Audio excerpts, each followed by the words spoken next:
ওনাকে উন্নত চিকিৎসার জন্য বিদেশে নেওয়ার প্রক্রিয়াধীন রয়েছে। বর্তমান অন্তর্বর্তীকালীন সরকার তথা ধর্ম বিষয়ক মন্ত্রণালয় তার আশু রোগ মুক্তি কামনা করে দেশের সকল মসজিদে আজ বাদ জুমা বিশেষ দোয়া মোনাজাত করার সিদ্ধান্ত গ্রহণ করেছে।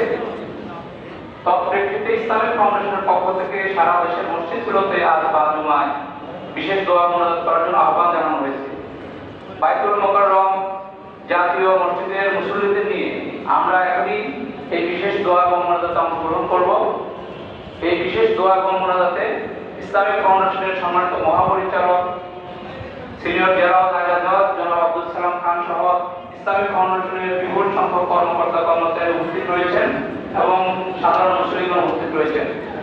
আমরা বাইতুল মোকাররম জাতীয় মসজিদের সম্মানিত খতিব মুফতি আব্দুল মানেক হাফিজাহুল্লাহকে এখনই সাবেক প্রধানমন্ত্রী বেগম খালেদা জিয়ার আশু রোগ মুক্তির জন্য মুসল্লিদের নিয়ে বিশেষ দোয়া এবং মোনাজাত পরিচালনার জন্য সবিনয় অনুরোধ জানাচ্ছি। ধন্যবাদ। দর্শক পবিত্র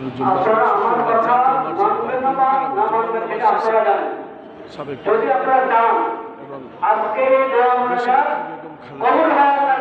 এবং প্রধানমন্ত্রী সাবেক প্রধানমন্ত্রী সুস্থ হন, এটা যদি আপনারা চান তাহলে সবার সব কামনা হবে।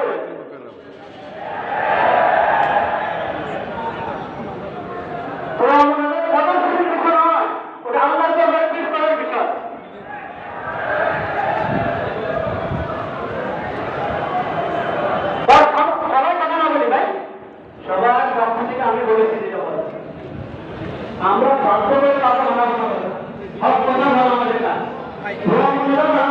চেষ্টা করা হয় ওটা প্রদর্শনের জন্য নয়। আপনারা যদি এটা বলতে পারেন যে প্রধানমন্ত্রীকে পাওয়া যাবে, প্রধানমন্ত্রীকে প্রধানমন্ত্রীর জন্য দেওয়া করা হয়েছে, এটা তো নাম হয়ে গেল, দেখানো হয়ে গেল, এটা প্রদর্শনের বিষয় নয়, এটা হচ্ছে দিন থেকে আসার জন্য দেওয়া করা। সবাই সবাই 7বার সুরা ফাতিহা পড়ে, সবাই 7বার সুরা ফাতিহা পড়েন বিসমিল্লাহ সহ।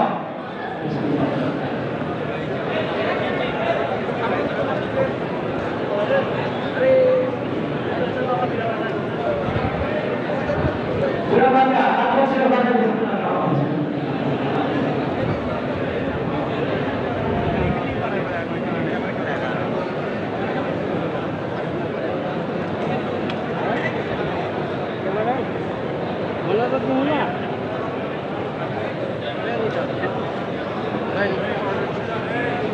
এই সবার লাইট থাকলে জ্বালাই দেন। আমার লাইট নাই, লাইট কেন আছে জ্বালাই দেন। ভাই বিরিয়ানিতে মিশন করছে, আপনি লাইট দেখি